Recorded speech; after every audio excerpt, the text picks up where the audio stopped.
तो बने रहें आप मेरे साथ सुनी अनसुनी कहानी पर। तो चलिए आज की कहानी हम शुरू करते हैं। आज की कहानी का नाम है मुंशी काका का गुस्सा की कहानी। मुंशी काका अपने गुस्से से खुद ही दुखी रहते थे। वहाँ चाहते थे कि गुस्सा करने की उनकी आदत छूट जाए, पर यह आदत छूटती ही नहीं।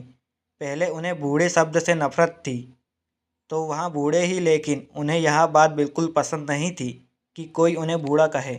एक दिन गांव का एक बूढ़ा उनसे कुर्ते का कपड़ा खरीद रहा था। मोल भाव करने के लिए उसने बस इतना ही कहा, बुढ़े बाबा, आप भी बूढ़े हम भी बूढ़े, सही दाम लगा लो। ग्राहक की बात सुनकर तो मुंशी काका लगे चिल्लाने, तू मुझे बूढ़ा कहता है? बूढ़ा तू, तेरा सारा खानदान, चल निकल यहाँ से, मुझे तेरे हाथ कपड़ा नहीं बेचना। मुंशी काका की चीख पुकार सुनकर आसपास के दुकानदार भी इकट्ठा हो गए। वहाँ ग्राहक मुंशी काका को इस प्रकार देखता चला गया जैसे वहाँ दूसरे ग्रह की प्राणी हो। बाद में बड़कऊ भैया ने समझाया तो मुंशी काका की समझ में आ गया कि बूढ़े को बूढ़ा कहलाने में कैसी शर्म। बात उनकी समझ में आई और माथा ठंडा हुआ। बस उसी दिन से मुंशी काका ने सोच लिया कि वहाँ गुस्सा कम किया करेंगे, इसमें उनकी कौन मदद कर सकता है। यहाँ सोचते सोचते उन्हें श्रीकांत मास्टर की याद आई। श्रीकांत मास्टर हैं, इसलिए वहाँ उन्हें कोई ना कोई रास्ता जरूर सुझाएंगे, उन्होंने सोचा। फिर तो उन्होंने श्रीकांत मास्टर से मिलने की ठान ली। श्रीकांत मास्टर के घर पहुंचकर मुंशी काका बस रो ही पड़े। मास्टर साहब, मुझे गुस्सा बहुत आता है, आप ही बताइए मैं क्या करूं? इस गुस्से से मुझे बहुत नुकसान होता है। कल ही की बात है, मैं बाजार जाने के लिए साइकिल पर बैठने लगा कि गिर पड़ा। इस पर मुझे इतना गुस्सा आया कि मैं घर से कुल्हाड़ी उठा लाया और उससे साइकिल को कबाड़ बना दिया। आपको जब गुस्सा आए तो पानी पी लिया करें, इससे गुस्सा शांत हो जाएगा। अगर इससे भी गुस्सा शांत ना हो तो 100 तक गिनती गिन लिया करें, श्रीकांत ने समझाया। मुंशी काका को श्रीकांत मास्टर की बात समझ में आ गई। अब उन्हें जब भी गुस्सा आता वहाँ श्रीकांत की सलाह पर अमल करते। उस दिन बरसात हुई थी। मुंशी काका बाजार से गुजर रहे थे, तभी पीछे से साइकिल पर आ रहे एक लड़के ने उन्हें जोर से टक्कर मार दी, जिससे वहाँ कीचड़ पर गिर पड़े।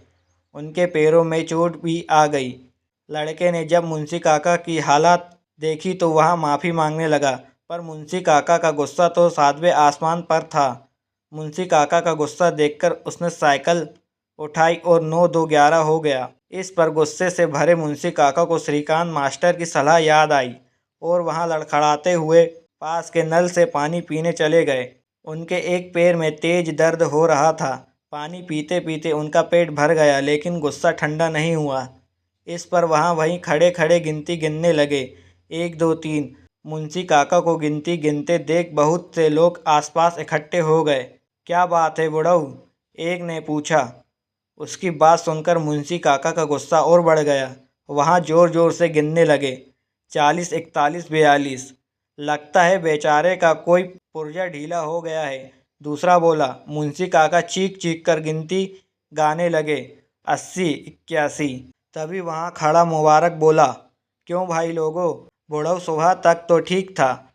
बस मुंशी काका ने किसी तरह गिनती पूरी की और फिर मारने के लिए छतरी लेकर दौड़ पड़े। लोग तुरंत भाग खड़े हुए। इधर श्रीकांत मास्टर भी बाजार की तरफ जा रहे थे। भागदड़ देखकर उन्होंने भागते हुए एक आदमी से पूछा, क्या हुआ भाई, क्या कोई झगड़ा हुआ है? नहीं मुंशी काका, छाता लिए इधर ही आ रहे हैं, वहाँ व्यक्ति बोला। फिर उसने मुंशी काका के साथ हुए पूरे हादसे को दोहरा दिया और यहाँ भी बता दिया कि वे भरपेट पानी पीकर 100 तक गिनती भी गिन रहे थे। अब तो श्रीकांत मास्टर समझ गए कि इतना सब होने के बाद मुंशी काका उनके घर ही धमकेंगे। उसके बाद की कल्पना से ही वहाँ सिहर गए। वहाँ समझ गए कि मुंशी काका पूरे मोहल्ले को ही चिल्ला कर हिला देंगे। वहाँ उल्टे पांव घर आ गए और पड़ोसी से कहकर अपने घर के दरवाजे पर ताला लगवा दिया, ताकि लोग समझे कि मास्टर जी बाहर गए हैं। वो दिन है और आज का दिन है। मुंशी काका श्रीकांत मास्टर को ढूंढ रहे हैं और श्रीकांत मास्टर उनको देखकर छुप जाते हैं। कहानी से सीख। कहानी गुस्से पर नियंत्रण और इसके हास्यपद परिणामों के बारे में है, जो पाठकों को न सिर्फ हंसी दिलाती है बल्कि गुस्से को सही तरीके से प्रबंधित करने की भी सलाह देती है।